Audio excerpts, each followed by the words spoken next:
Welcome in to another Running with the Timberwolves podcast on the Believe Sports Network. My name is Gabe Anderson, and I'm joined, as always, by Chris Emerson. Chris, how we doing? We're doing well. We're doing well. We got Anthony Edwards back. It's always a good step. I would argue too early, but we'll talk about it. And we're joined by a very special guest from Zone Coverage and all over the internet and X and pretty much everywhere, Instagram as well. Charlie Walton. Charlie, how you doing? I'm doing well, guys. I appreciate you having me on again. Yeah, no, you are always welcome. You're one of our favorite guests, and we love having you on. Before we get going, make sure to like, share, and subscribe on YouTube. Give us a 5-star rating on Spotify and or Apple. And Charlie, where can they find you? Charlie Walton MN, Twitter and Instagram, and then obviously Zone Coverage as well. And we will link all of that into the description. So let's get into it. Charlie, the big news of the week is that the Wolves are monitoring the Morant situation. And I'll get into my thoughts in a second, and Chris as well, but I just want to get your thoughts in general. Are you in favor of a trade? Just straight off the bat. Yeah, so short answer is no. Long answer is I think obviously the pairing of him and Ant on paper definitely is enticing. It's exciting. I've said before, and other people have too, Ant really, I think, would benefit from a dynamic point guard next to him. Mm-hmm. Ja is certainly dynamic, but what he isn't is a shooter. He's 31% on his career. He's like 15% this season. He's just not a shooter. And I think Ja is one of the a player that can make up for it in other ways. Whether it's his downhill ability, his passing and everything. But I just think we've seen enough that I don't know what the package would be, whether if I'd imagine Julius would still be here. Rudy would probably be the one outgoing. Ant needs as much shooting as possible next to him. Julius has, he's been shooting the leather off the ball this season, so we can't really put him into that conversation right now. But I think the on-court fit would be a little, it would clashing skill sets, and then also the off-court stuff just kind of compounds everything when you trade for him. So long-winded, I don't think it would be worth it, because I think Memphis would be wanting an arm and a leg for him. Maybe not, depending on what the market is. But yeah, I don't think it would be worth the price that Memphis would ask. Right. Well, there were some reports that there's actually not a lot of a trade market for Ja. Now, the other thing is, like you're mentioning, all the off-court stuff. What worries me is that not only a guy like Ja, now I'm not, obviously I don't know who he's surrounded by, but to have one gun incident, okay, that's one, but then to do it again, and not really be that remorseful about it. When you can believe whatever you want on guns, but the NBA is clearly trying to send a message with that, trying to say that we're not a part of that. So I worry a lot about Morant on this team. And the other part about it is just, if we had to give out Rudy, I mean, it's the number going around, those on-off numbers with Rudy versus Naz Reid. I do not feel confident, and Chris, I think you would agree, that a starting lineup with Naz as your center, I don't think that's going to work. Yeah, I mean, it's what it comes down to is Morant's making $40 million. They can say there's not a huge trade market, but you have to get to that number. It's not like we have bad players that are making $40 million that we can toss in if they're not asking for a lot. So, I mean, it's going to be Rudy Gobert, who's $35 million, and then it's going to have to be someone it would be like Conley or Dante DiVincenzo or some package of Dillingham and those guys. I think Dillingham's out the door but if we do this move. Even that, I guess that would get us about to this spot, or it would have to be Jaden and Naz. So, you're going to have to give up big pieces. And like Charlie was saying, Ja is, I mean, he's kind of like Karl-Anthony Towns, where he's super talented, but he's uniquely talented. So you have to have a team that's kind of really built to hide some of those flaws. And we're not that, Jaden's shooting 70% from three over the last 4 games. So yeah, if he keeps that up, that would be great. But, we don't have enough shooting really to support Anthony Edwards at times. So to support 2 of these guys, I like the idea sometimes of getting a star that can another player that can handle and can create. But if we're willing to give up the pieces that we're going to have to give up to match that $40 million contract, I would rather use those pieces and find somebody who's maybe a better fit. Right. And Charlie, do you think that, I mean, a big issue with Ja, at least maybe not the gun stuff, but at least recently has been the firing of Taylor Jenkins, and he was a big part of that. And then, of course, the new coach, I honestly can't remember his name, but is clashing with him already. He had all the stuff. Do you think that's potentially, if the Wolves did make a Ja trade, that there's enough of an organization around him, enough of a culture around him to kind of keep him in check, or would you worry about that? I would be concerned just because the track record is that Ja is not that he isn't like coachable or anything, but this is just who he is. And, like Chris mentioned, just the on-court stuff, like you do really have to be able to mask the deficiencies of a player like Ja for as great as he is. That's part of it. But I just think I don't know. This could just be like really old thinking because we've seen players get like Jimmy Butler's played really well for the Warriors, right? And there's a lot of teams that were like, we're not even going to touch him just because of his history, right? So it's like Ja might be one of those players where you get him and he's like, hey, this is like a wake up call for him, like new team, whatever. This he's different in that regard. I just don't think like it would be worth, again, like Chris said, the money to have to just to spend on a guy like Ja. I mean, he's like yes, Ant need like another primary ball handler, or he would benefit from another one. But Julius, you have to give him credit. I mean, he plays well next to Ant, and he is effectively a point guard most nights. Now, that's not saying that like Julius is the long-term solution to the point guard thing, but I don't think with everything that comes with Ja that he is either. Right. No, it's true. And his contract keeps going up. It's 42 of the year next. It's 40 this year, 42, and then 45. Like it gets to be a lot of money. Like we got off Karl Anthony Towns because we were trying to dodge the second aprons. So sometimes when you're trading 2 for 1, like it just gets to be a contract issue. It's very possible he'll figure it out and do better, but what's the longevity on a guy that's that small and takes it into the trees and falls down 70 times a game? I see him and I just don't know if I can trust him. He's hurt all the time. He doesn't play a lot.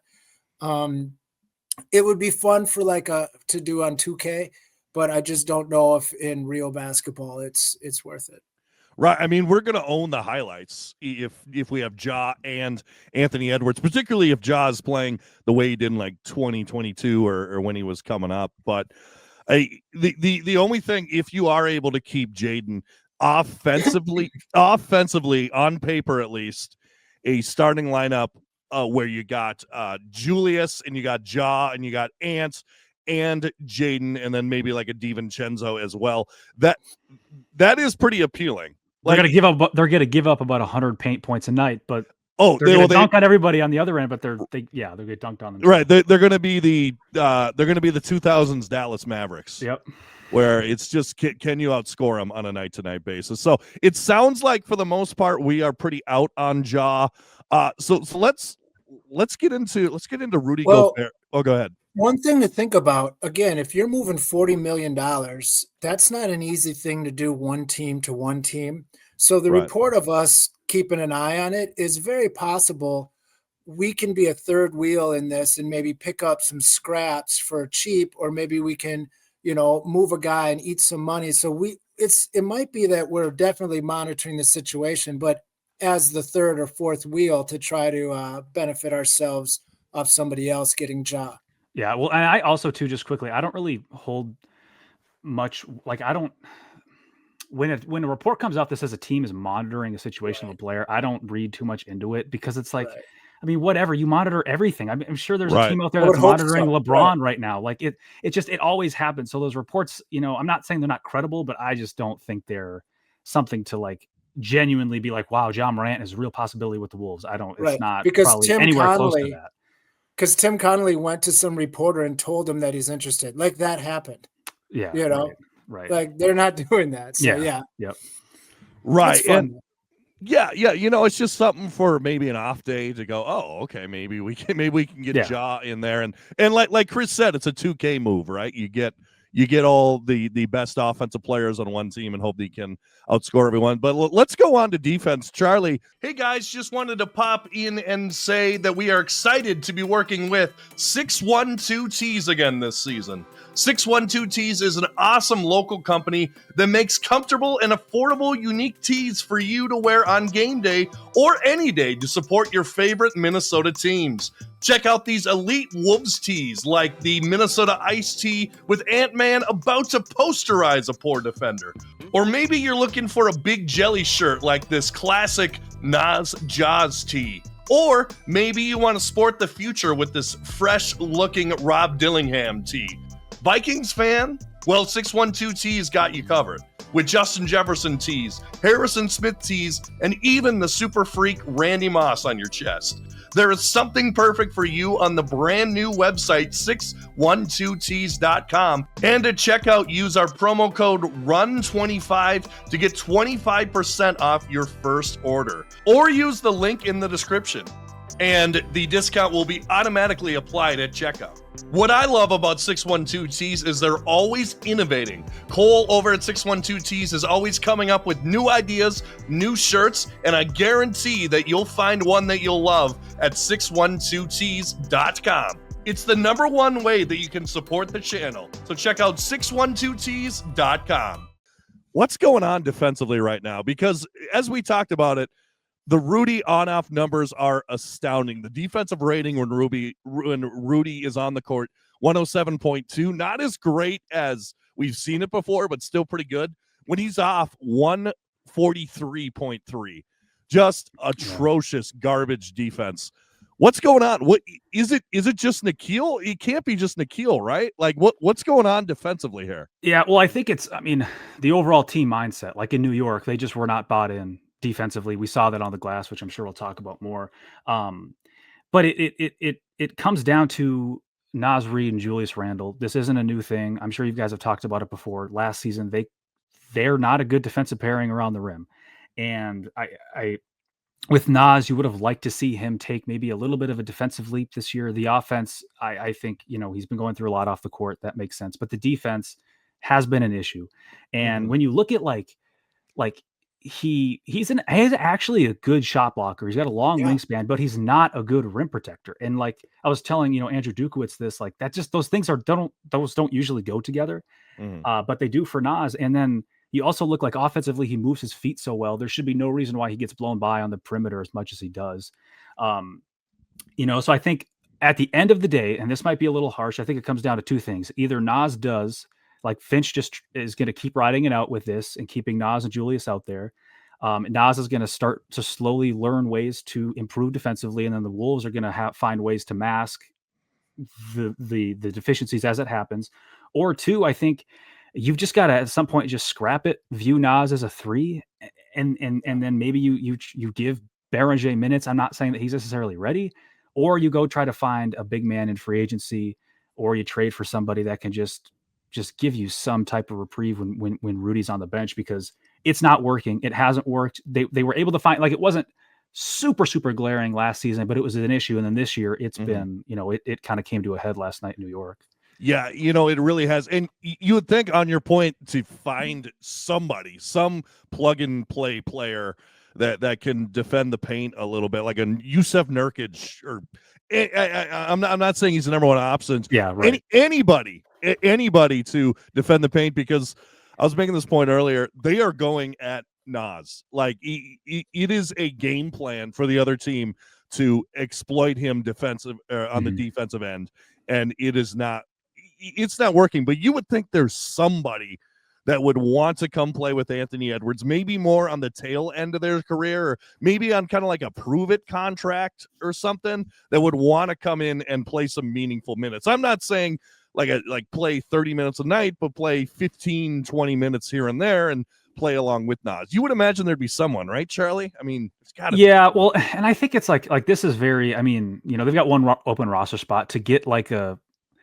not saying this is a name, but like DeAndre Jordan. I don't know if JaVale McGee retired. He's not in the league right now, but somebody like No, that I who can think he's just, in Asia is killing he it. overseas? Yeah. So just somebody that can give you maybe 5 or 10 minutes, but I don't even know if it might not even be to that point yet. We're 8 games in, but it's just, again, Right. because it was a theme last season and it's recurring now. The other thing is like the Minnesota's point of attack defense. Those things are connected. The Wolves can't get stops at the rim because everyone's getting past them in pick and roll situations if Jalen Clark's not out there. And then it's just momentous. That's what happened in Portland. The season opener is just momentous layup after momentous layup. And it's like, it doesn't matter if Rudy's there, if Nas is there, if Julius is there. Those are tough layups, tough rim attempts to stop. Which, by the way, that Portland win at the beginning of the season is starting to look like our best win of the year so far. To be completely honest, I mean, Portland's looking nice, and I think they just beat the Warriors. But Chris, you were saying something I know in our group chat. You think that Jalen's got to play a lot more. I mean, I've been saying this for years, or a year now. He's a difference maker. Clark makes a 100% difference. I don't know if he can hit enough shots where he can be viable, but I mean, it's not like we haven't had other guys that aren't great offensively that are defensive stoppers on the court. So, what he does defensively is light years ahead of anyone else on our team as a point of attack defender right now. And I mean, he changes the game. He might miss, he's not shooting great, but he probably gets us 3 or 4 extra possessions a game. He's the only one that seems to be putting an effort.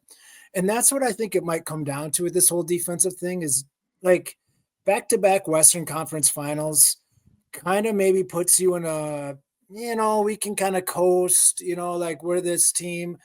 I don't want to think that's what's happening, but it kind of feels like that because we're not too much different than a team that was a top 5 defensive squad last year, whatever it was.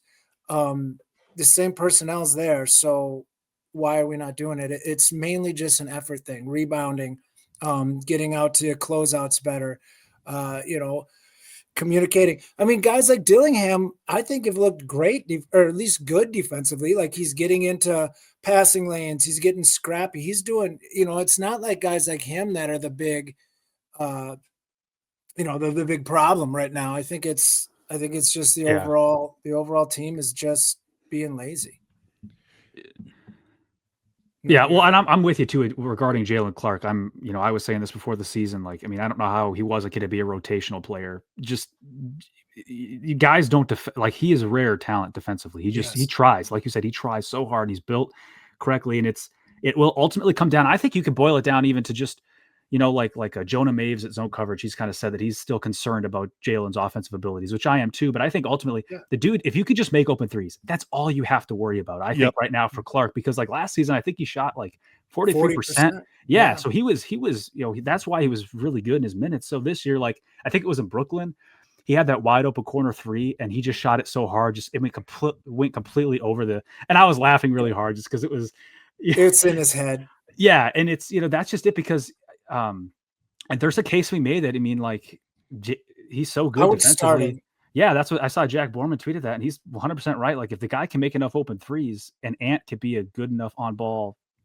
player, like at a certain point, if the defense doesn't improve, I think would Finch do that? That might be might be a cardinal sin for Finch to do that. But how many threes is Mike Conley hitting a game? Like 2? Yeah, he's hit like 2 in like the last 4 games. So you're not like, I mean, which is nice, but I mean, it's not like you're replacing a guy who's, hitting 5 threes a game and putting Jalen Clark in there and getting 0. Like, we need. Well, if you were to be replacing DiVincenzo, that's kind of how might be right.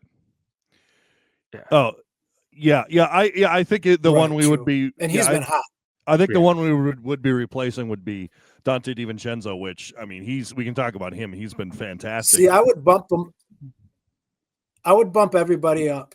And I know I'm a classic Jaden McDaniels hater, but I would bump everyone up. I would have Edwards play the 3. I would keep DiVincenzo in there, and I would have Clark be the point of attack because, I mean, in reality, McDaniels is just a point of attack defender. He's not giving you anything really else. He's not like he's defending the big wings as much. So like Clark can take on that exact same role. There's no reason why, or Clark could play the small forward, if you want to call it that. Just have him be the point of attack is, I think, what we need. But we got to make some changes. Something has to happen. Well, I think a big part of it, as we saw against the Knicks, which honestly, excuse me, it was nice to see, obviously, the Wolves get 2 win against Charlotte and Brooklyn. But let's be honest, Brooklyn is a G League team, and Charlotte is a mess. Charlotte is an unserious basketball team. They are an unserious basketball team right now. Now, could they have Knipple? Maybe he's something. Who knows? Kalbrenner, maybe he's something. Who knows? But honestly, Miller's hurt. Yeah, Miller's hurt. LaMelo, I don't know how serious of a player he is. He seems. I hate to say it because I feel like this has been thrown around for years by people are like, they're playing the game wrong, like older heads. But he seems kind of like a street ball player a little bit in my mind. Yeah, he's not a winner right now. Yeah, exactly. He hasn't proven that he can win. Now, obviously, there has been injury issues. But, I mean, just last night against the Knicks, obviously, first half, pretty solid outing. But what was it, 21 offensive rebounds for the New York Knicks? And I remember Chris Finch he did that long, I think with the Min Post, he did that long interview that was like four different articles or something like that. And he mentioned the importance of guards rebounding, guards getting to the defensive rebounds and really attacking the paint in that way. And that's not what we've been seeing so far. Now, he was asked after the game, he said, like, how do you shore up? He's an effort. Like, what's the issue right now? And he said, well, it would be great.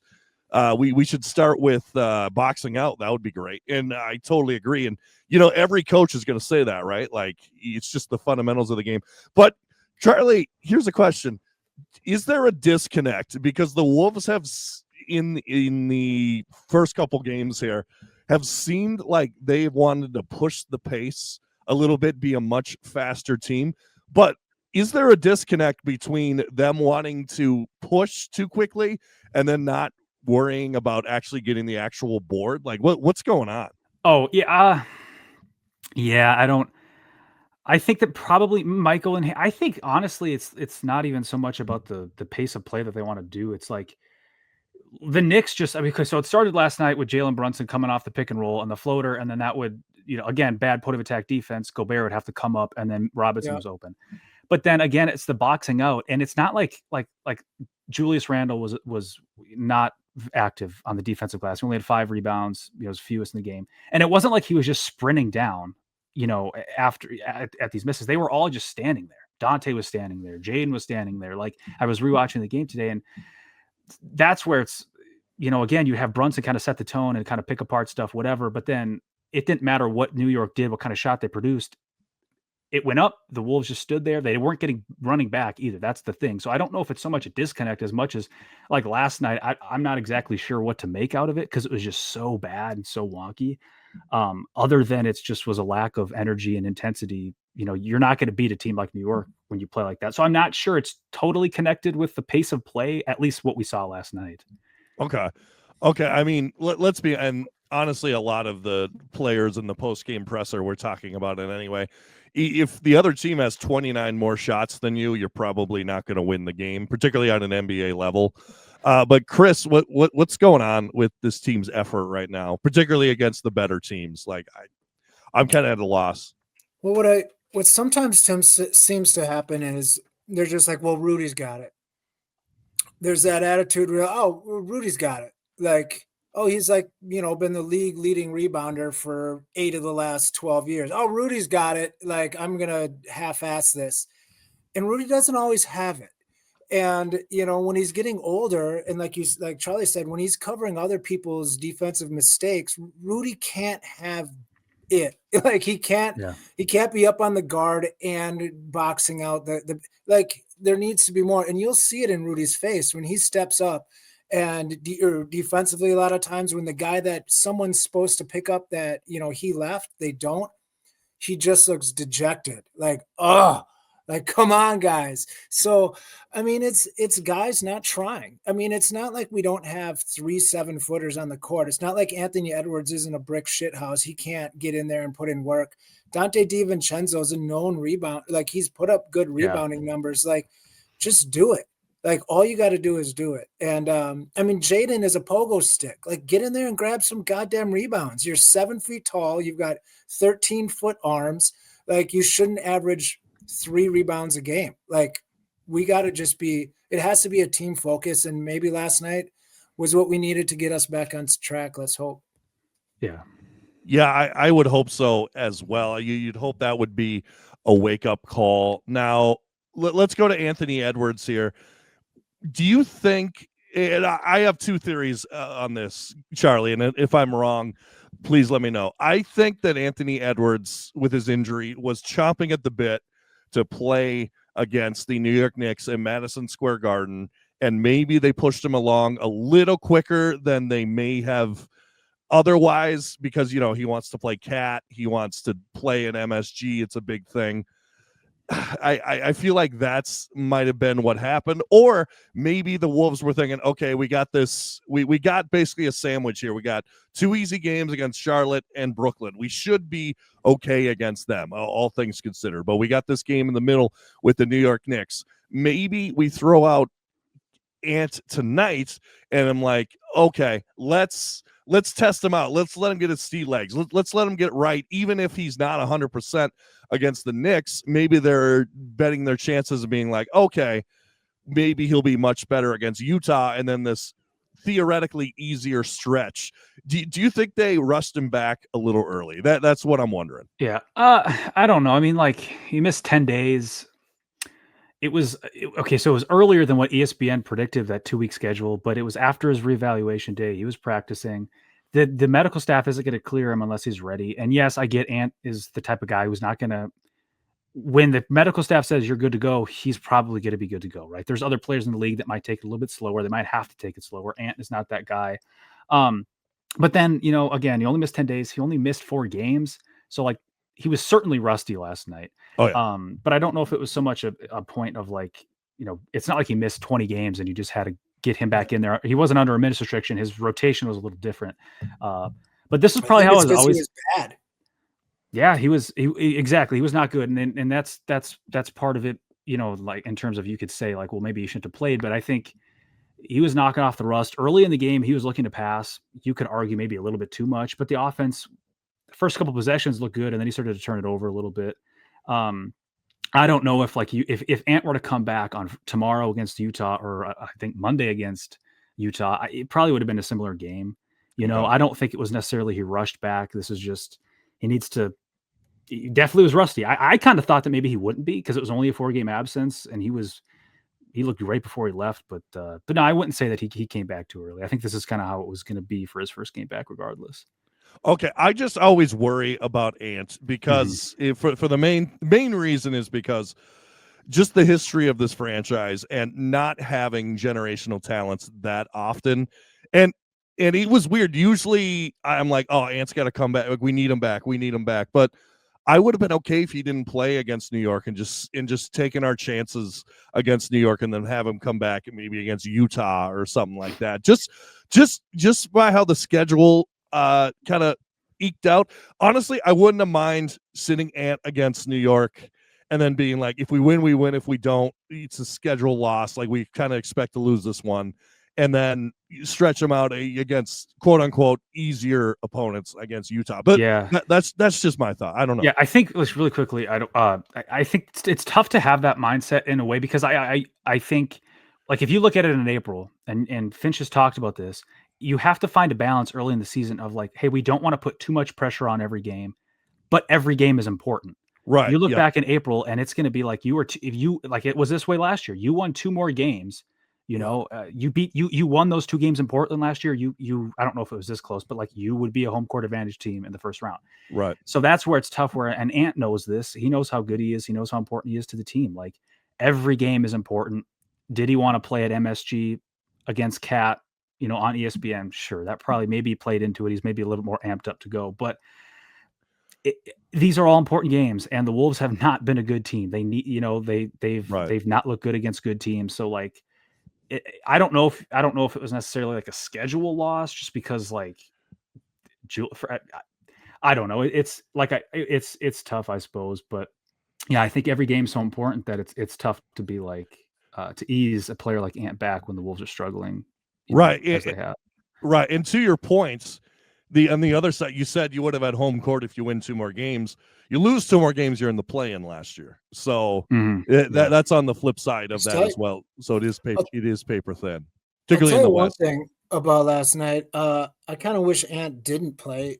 Not so much because of his injury, just because he was terrible. Like him, when we were up 9 points when he was off the court, and it was 100% because he was off the court. Like the moment he got off the court, the ball was swinging around. Everyone was touching it. People were hitting shots because they were getting the ball in rhythm. The moment he came right back in, it was 15, 16 dribble, contested pull-ups, multiple, mini dribble, no pass, like wing threes that he wanted to set up a step back on. They were terrible shots. Like I get it, you're a star and it's awesome when those go in and everyone claps. But when the team is moving the ball around and we're up 9, and everyone's eating, keep that momentum going. And I hope the film session grilled his ass because he was terrible. And I was looking at it even before the season or before he went down. I like to look up passes made. You can look up on NBA.com. And if you look at him, he's like the only guy on our team that's like a 2-to-1, like passes received and, doesn't pass anything out. Like he's been bad this year. And that needs to change because when the ball was moving, Dante was hitting. That's when I don't think it's a coincidence that Jaden McDaniels scored more points, obviously when Anthony Edwards isn't there to take shots, but the ball moves better. And just like we said about Rudy before, like to get Rudy scoring points, it's not giving him the ball and getting out of his way. It's the ball has to be moving around to find him as the 4th, 5th pass for the easy dunk. And if you dribble till, 5 seconds left in the shot clock, you're not going to get to 5 passes. So, he was bad. And I hope that this was a wake-up call for him specifically because we're not going to go very far with him being hero ball kind of every night. Right. I tend to agree with that. Charlie, any comment on that? Yeah, you're right. It's a good observation that they just were a better team without Ant out there last night. It's tough because those are, and Julius is a similar type of player. Like Ant is the guy who makes those tough shots. Like he was making them in Portland and then in LA. Yep. Like the way that I thought that was like his biggest point of growth before he went down was like he was just able to get to his spots and rise up regardless of what the defense was doing. And that's really an important aspect of his development. And Julius is similar, where it's like both of them, they're taking tough shots after a lot of dribbles. When they miss, you're like, God, what are you thinking? Just pass the ball. But then when they go in and Ant has 41 in Portland, it's like, this guy's going to win MVP, So it's tough, but I'm with you. I think with Ant, as the game went on, like I said, he was passing a lot. And then as it went on, he just kept shooting more and more shots. And then he had like hit a 3 and then he came down and airballed the 3. He probably should have made the decision of just like, hey, I'm rusty. It's my first game back. I need to then focus on using and leveraging my gravity and how much New York defends me to get my teammates open and not so much to just use this as kind of like, I'm just going to fire it up and try to win it. Cause he probably realized like, hey, this isn't really my game. And he just kept shooting. It looked like maybe to just try to knock that rust off sooner. But then ultimately it just, he has a talent, which is great. Like you said, in those first games, when you see Anthony Edwards go inferno like that and win a game, to me, as someone who's watched a lot of these, it's bittersweet because I'm like, yeah, that's cool that happened, but that's bad basketball. Like that, I don't see that working through the length of a season. Like you would rather win with ball movement, getting the open shot. You'd rather win with that and have to rely on that maybe, late in the shot clock type thing, not just expect him to go inferno. And what I would say the difference between Julius right now is, I haven't checked the stats, but Julius is probably still leading our team in assists. Like he is definitely ball dominant, but last year he led us in assists too. So he's using that gravity and he's finding other people with it. Yeah. And I think talking about Julius, I honestly think at least offensively, like you were mentioning some of the rebounding woes for Julius, I think from what I've seen, now obviously I haven't seen his whole career, but I think he's playing the best offensive basketball he has of his entire career. What do you think, Charlie? I really think he's been awesome. Yeah, no, he's been at, an all-star, all NBA level. And I think a lot of it comes down to just the fact that he's finally comfortable one like on the court, off the court, Minnesota, and then he's being able to play freely in a system that I think really benefits his style of play. For as much flack as Finch gets for that free-flowing offense, which it doesn't always work, it's maddening. It does benefit a guy like Julius to just, to Finch's credit, he's been giving him the ball all over the court and just go try to, make this a winning, a possession that ends in points. And like Chris mentioned, I mean, that's what makes Julius really a unique talent. There's not many guys in the league who have the isolation scoring, the physicality, and the ability to pass. Like this isn't a comparison, but I always I think of LeBron and that's it. I don't think of other guys who can do it like that. And when Julius is playing like this and he's able to do it all kind of every night, like that's a special player. And the Wolves have obviously really needed it without Ant.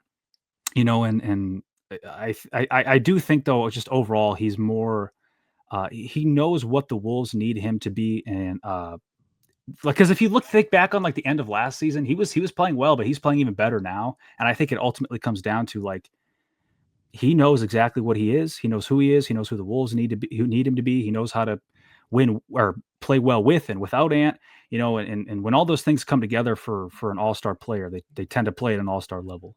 Right. Yeah, no, I totally agree. I think that Julius Randle should, if he keeps playing the way that he's been playing, it's still early. Should be an all-star for sure. I mean, you just look at the efficiency, 56% from the field. I mean, that's what you'd expect a center to be shooting, or like Rudy Gobert or something like that, in high 60s. To the 70s as well, but 44% from three. That's the big thing. Who knows if that's if that's going to stand packed for the entire season. Actually, interesting. The Wolves as a team are shooting over 40% from three. I think they're at 42% on the year, and there's actually 5 guys. I believe DiVincenzo, Conley, Jaden, Ant, which is kind of a cheat because they only played 3 games, and then Randall, they're all shooting over 40%. So it's not like, and I think the offense is top 10 as well. So it's not like the offense has been bad.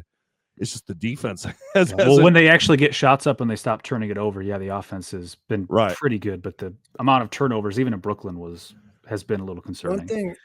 One thing that I really like about Randall this year is he's added the little like the step through. I think he got that, how Anthony Edwards really used that efficiently last year.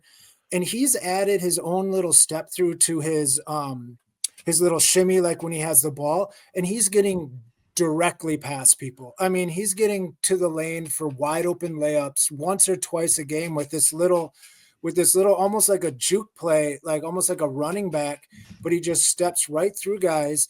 And it's been leaving people in the dust, like breaking ankles at the elbow. It's been pretty impressive. So for him to add that, and maybe this 3-pointer is going to stick. I mean, he had a year that he was, I think, 3rd in MVP voting when he took the Knicks deep into the playoffs. And I think that year he shot 40% from 3. So if he can be in that range, I mean, if he can shoot 40% from 3, Julius Randle, we've got, that's a handful of a player because, like you said, he can go downhill. He's a big, strong boy. Like if you add a shot, oof. I mean, that's a huge asset for us to have on the team.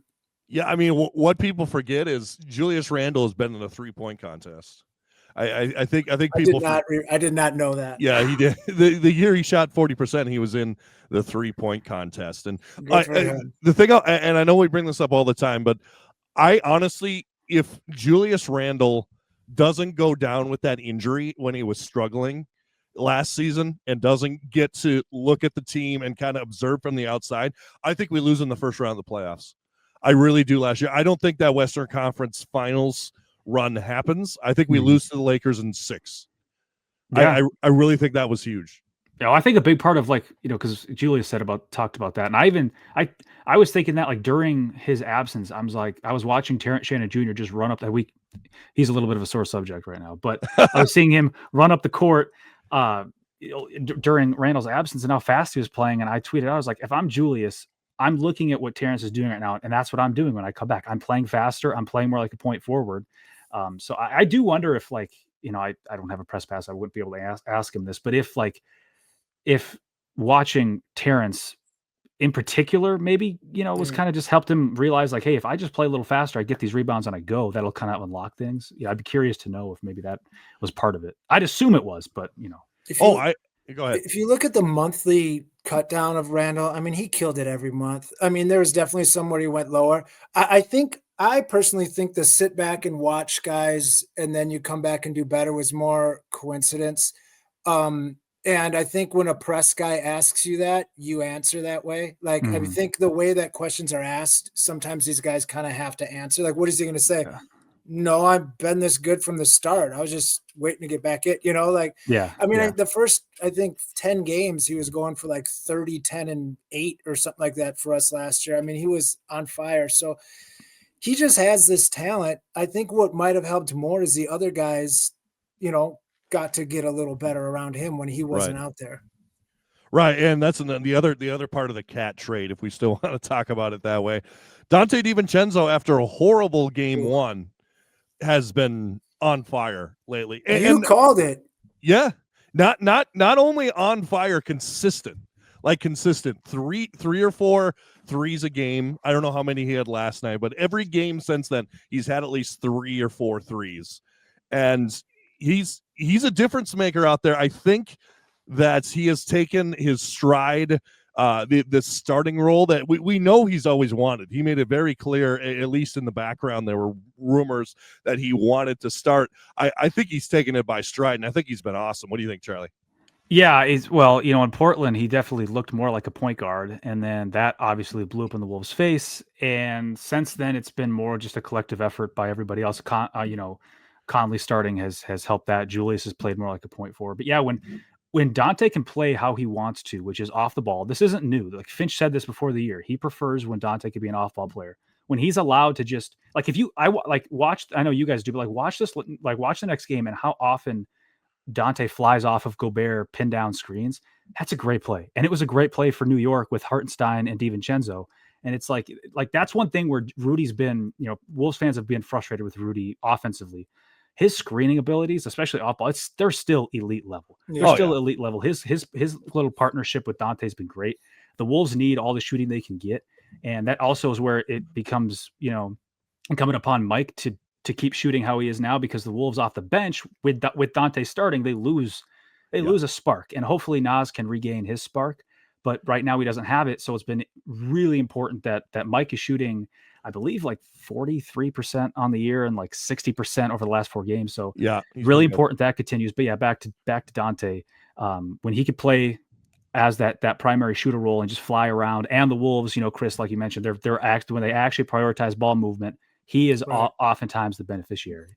For sure. Yeah. He's just been fantastic lately. And I always mention it, not only is he's out there hitting shots and making stuff happen, I think he's been better actually on the mid-range and kind of getting to the rim as well. Better. I think he was awful last season at that, but I think he's getting better at that slowly. But he's a gritty player as well. I mean, he gets after loose balls. He's diving on the floor, making deflections. I know he had that big deflection against the Lakers. Honestly, what game was that? I think the Brooklyn game, the biggest play of the game was not him hitting a 3 or any offensive player. It was Charlotte. I think the Wolves missed, and Charlotte was off on a break, and Dante comes down the floor and knocks the ball away. I don't know if you remember the play that I'm talking about, but I think the Wolves were up like 6, and Charlotte had some momentum, and Dante comes down, makes a play like on a 2-on-1, and it turns into a Wolves 3 on the other end, and then it's over. I mean, I love Dante. He's one of my favorite players on the team. I love that he's come around. I mean, even the fact that he started so bad last year, he still almost shot 40% from 3 last season, and he's been good this year. Chris, what are you seeing out of Dante?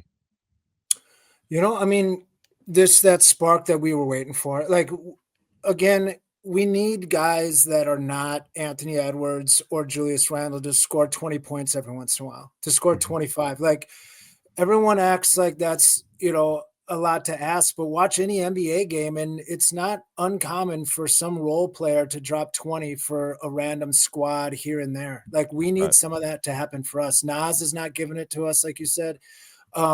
it's got to be coming from him. Or, you know, I don't know who else. I mean, we don't have Jaden. like, I would say Jaden. I know you're not maybe. big on Jaden, but he's you know, he's actually probably been that model fit for like a role player who's been dropping 20 this season.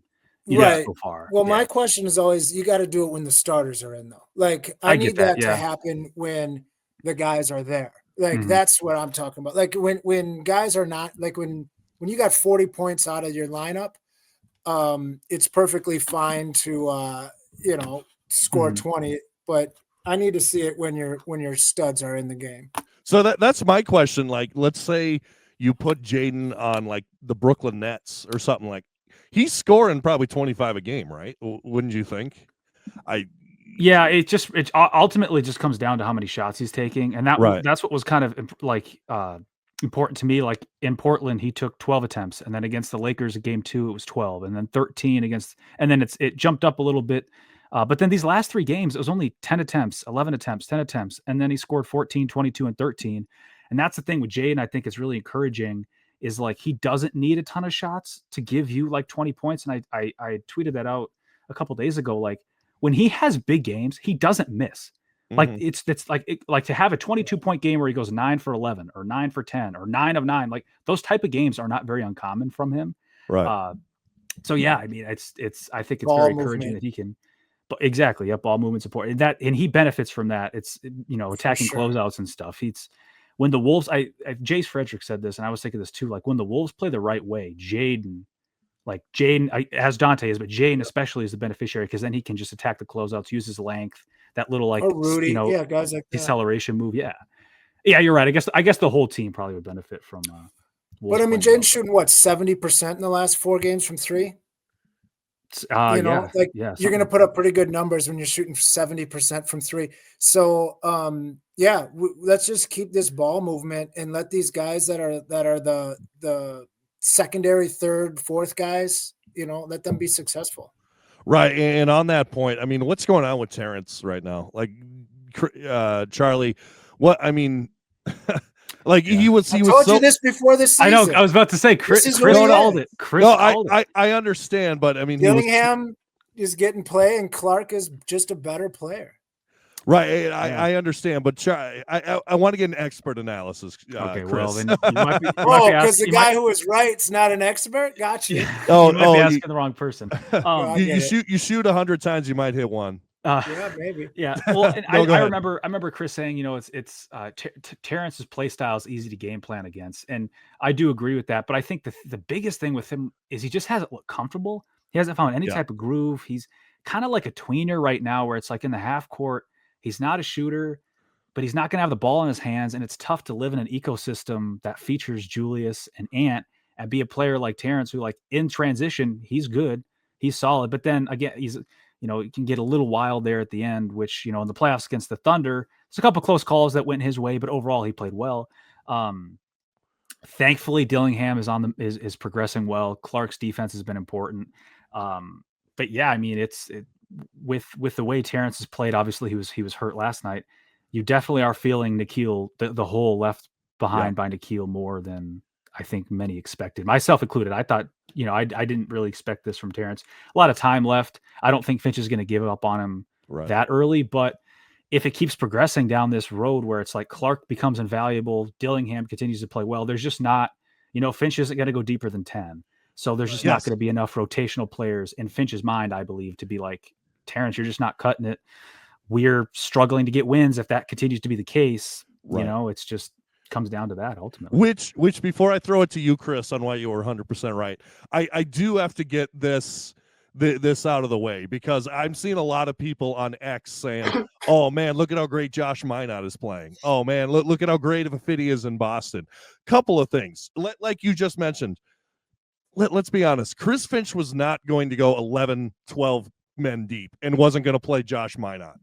Second of all, Boston had a fire sale this offseason, and they are trying to find any piece that works right now. And to his credit, Josh Minot is taking advantage of that opportunity. But let's be honest, Josh Minot was not going to get run on this team. Third thing, Chris Finch, and I saw a lot of people blaming Finch for this. Chris Finch is not the person who decides who the team resigns. He may have a say in it, but I mean, what, you're not going to resign Nas or something, or you're not going to bring back Terrence, particularly after last year. Like, I just want to put that to bed. Like, be happy for Minot. Be happy that Minot has found somewhat of a role with a Boston team. Will it continues when all the guys are back? When Tatum is back, who knows?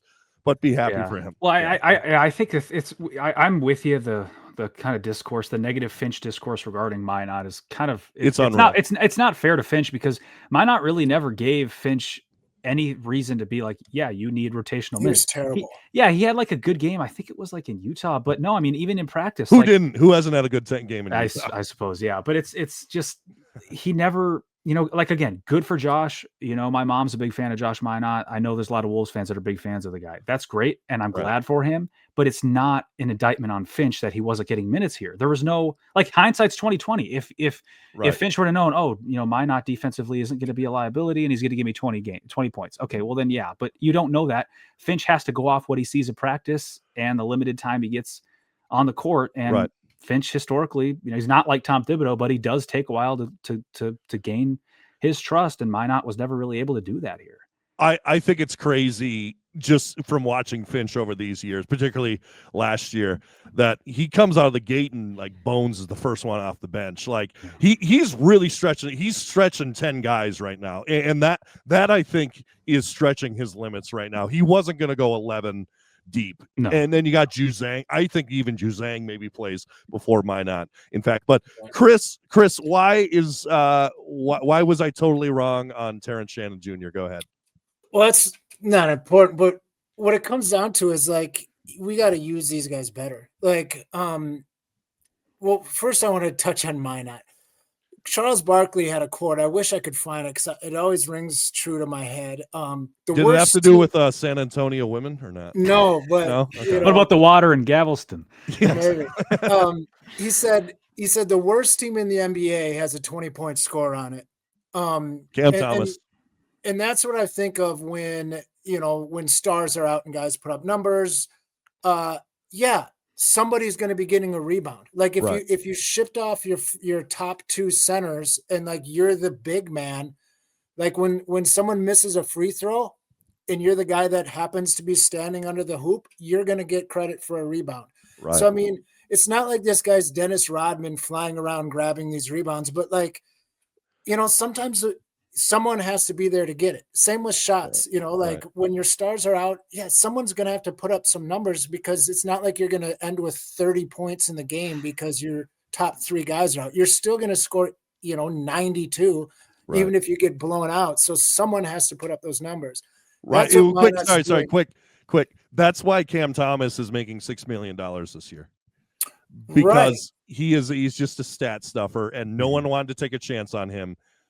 But anyway, continue. He'll make 20 next year. But on Terrence Shannon Jr., like, the thing is when a guy is really one-sided, which he is, you have to either game plan a way to make that one-sidedness be very effective, or he just doesn't play. So the way that we do not cut, I don't know if that's, in a free-flowing system, you would think that we would be having more back cuts. You would think we would be hitting more cutters. I don't see that almost ever. I don't know if that's just because the guys who pass the ball, Julius and Edwards, a lot of times bang the rock a lot and then go up for the shot and kick it for like a three. But a guy like Terrence Shannon Jr., you got to be an active cutter, and you got to catch him going to the basket type thing. So if we're not doing that, and he's not corner crashing to get offensive rebounds, like, he has almost no value. So he's not going to play until he gets a shot that is a 40% 3-point and he can lock up defensively. Mm-hmm. And when he's come in to play defense, he hasn't looked that great defensively either. So he's really bringing no value. And then when you've got Clark, who's literally all NBA defense, it's kind of a no-brainer. Right. And by the way, Chris, before I throw it to you, Charlie, you once compared him to Corey Brewer. Corey Brewer had a 50-point game. So I'm just saying. But so did Mo Williams. Anyway, Charlie, go ahead. No, yeah, that. Oh, sorry.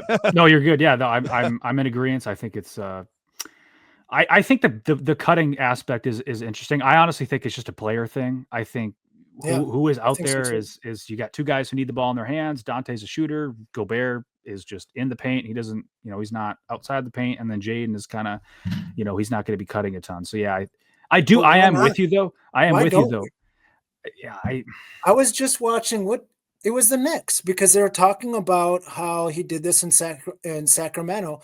Every time one of their guys drives, which we have plenty of guys drive, they have a cutter that comes from the outside, and if that guy gets stuffed up, he just hands it off, and it's an easy layup. Like we need more. That's another thing that Jalen Clark does really well. Yeah, and it's crazy when you see a guy do it, and then players when I talk about how players don't do it, they're like, "Well, Finch doesn't want him to do it. Finch just wants him in the corner."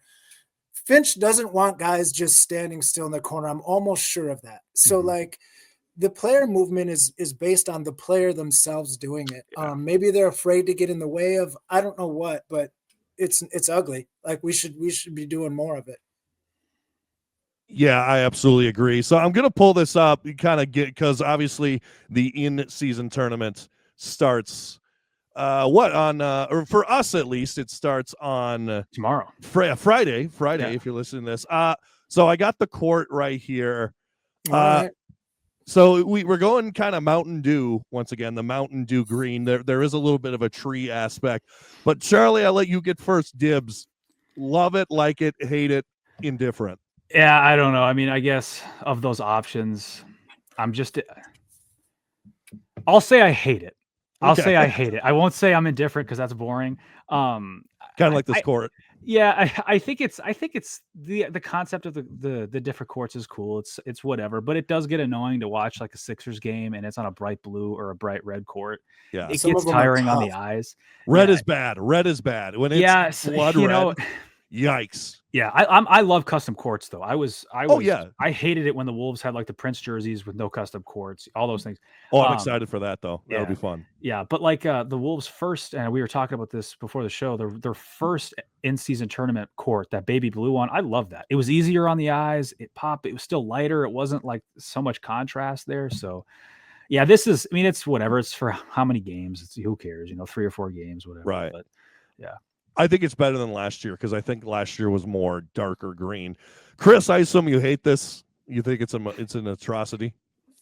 Yeah, I don't care. So the one thing I like about these courts is you're like, oh, something different's happening. Like It's not like you don't know the moment you turn on a TV that there's something going on. Right. To signify that it's this in-season tournament. I'm still not like, I think it might be something to wear on us. I know that it gets super huge in international soccer and stuff with the in-season tournament type stuff. That's what they want it to be. That's the whole point. And like Charlie was saying, if it adds a little bit more competition because the early season when nobody cares is a real thing for vets. I don't know if this makes them care much more. No. But if it does add that, that's cool. But the court itself, like to actually analyze it, like whatever. Yeah, I'm going with whatever. Yeah, and Charlie, to your point, Charlie, I was looking because I had forgotten about the first in-season tournament court, the baby blue. It's actually not bad. I think baby blue. Where let me find it for a second. But first, quick point. I think the big problem with this for the Wolves, particularly in the last couple of years, is particularly this year, the Wolves are pulling out the trees court and they're pulling out the Prince court, and so this is just like, oh, we're doing another court that's inferior to these other ones that we're excited about.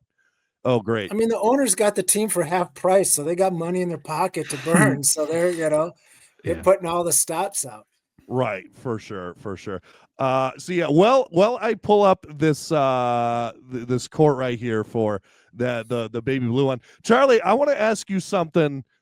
I'm amazed by this, just watching you like on Twitter and Instagram in game, how, particularly when you're at the game, how do you post all this content where you're like literally finding analysis and posting clips? How do you do that while you're watching the game? Yeah, I'm amazed by how you do that. Well, I really do appreciate that.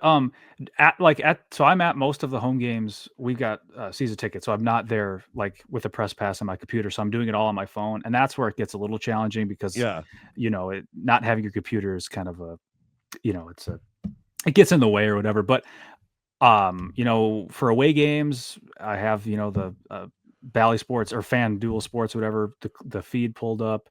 Pivot Fade is like, I love that. I don't know if you guys have heard of that. It's like a stat website, app. They're great. They've been in contact with me. But no, I mean, it's just I've got a lot of thoughts during the games, and I'm just like firing it off. I appreciate that though. It's fun. It's amazing because I find myself like when I try to tweet during games, I'm like double checking everything and making sure everything's good, and then like I'm just amazed how you do it during the game. It's astounding. It's amazing work that you're doing over there, and just seriously check them out. Where are you on Twitter again, just so everyone else knows?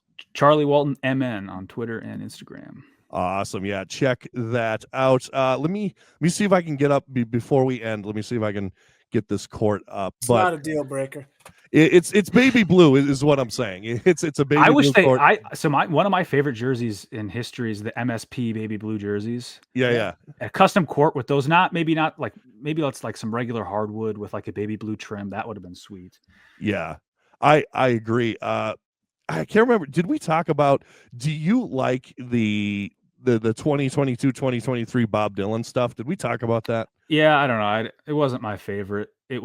Also, too, like, here we go. I got it. All right. Can you guys see that? Yeah, that was the blue court. Oh, yeah, that looks pretty good. I liked it. It was a little easier on the eyes. I guess it's still kind of pretty loud, like they all are, but I don't know. In person, it wasn't quite as. I remember in person, it wasn't quite as in your face, right? Because it's like sky blue, right? Mm-hmm. Like it's North Carolina. It's kind of North Carolina blue, which everyone loves. Tar Heels, yeah. I don't get why they went green after that. I don't. Well, so the NBA did it now. I don't know what the deal was the first time. Like they wore their city jerseys. They wore the water or ice. Well, no, it was the water jerseys that season. But now they made it so every team has to wear their statement jerseys, regardless. Like, because I was like, I don't. That's just the league-wide mandate apparently. Because it would be sick. Like you have the Prince jerseys. Color. Yeah, you have the Prince jerseys. Let the Wolves have a purple court. That would be cool. But it's because they have to wear their statement jerseys, which that's just how it is. The other color could be, I guess, is gray, but yeah. I would be interested. I haven't done a deep dive on it. I would be interested to see if in-season tournaments, like the preliminary games, if they do get more eyeballs on them. I don't know if the stats are out there. Who knows? Yeah. I think for us, like NBA sickos are going to watch regardless, probably. Right. But it does it. I haven't gotten to ask like casual fans more like, hey, we're doing a tournament. Do you care more about this? Like, or do you see like a blood red court and they're like, what is going on? Like, I think to Chris's point, it's just something different. It's something that you turn on the TV on TV, and on ESPN, you're like, hey, it's a in-season tournament game. Or if you're not aware of what the cup is, right, you look it up and you're like, why is this going on? And just, I don't know. It's like I said, it's only for a handful of games every year. And whatever. I have a friend of mine who's into it. Yeah. Right. I have a friend of mine who's really into the in-season tournament. He wants us to be on top of it and informing people on where our standings are and how it's working. So shout out to my guy Ryan. Maybe we'll step up our in-season tournament coverage. Maybe that's something that's missing in the Timberwolves universe. Yeah, go live for 6 hours talking league pass in every game. Running with the cup. You guys can have a spin-off show. I would love it. That's actually a really good idea. Chris, I got to ask you this. Who won last year? Who won the in-season tournament last year? I want to see if you remember. The Lakers. Nope, that was the year before. The Bucks. Yeah. Torian Prince has 2 in-season tournament championships, one with Milwaukee and one with LA. That's the only reason I remember that. By the way, I do want to mention as we wrap up here, we had I work at a school and we had a jersey day for like one of the homecoming days, and there was a Bucks Torian Prince jersey that I saw. I can confirm there were some nice elite jerseys. Ball knowledge. I mean, I'm in a weird spot. One of my only jerseys that fit me is a Jalen Noel that I got for like $5. So I wear that all the time. The other one I have is like the green ant jersey, and it's like the number 1, and it's like I don't want to wear that color green around. Yeah. But anyway, Charlie, thanks so much for joining us. You are welcome anytime. I love your work. Again, remind people where they can find you. Yeah, Charlie Walton MN on socials, and then catch my stuff at Zone Coverage. I really appreciate you guys having me on again. This is always a great time. Absolutely. And everything will be linked in the description, so you can check that out. Chris, thanks so much for being here. Let me know when you need me again. Probably next week. This is the Running with the Timberwolves podcast on the Believe Sports Network. Make sure to like, share, and subscribe on YouTube. Give us a 5-star rating on Spotify and or Apple. And check out 612T's. Use promo code RUN25 to get 25% off your first purchase. And as always, go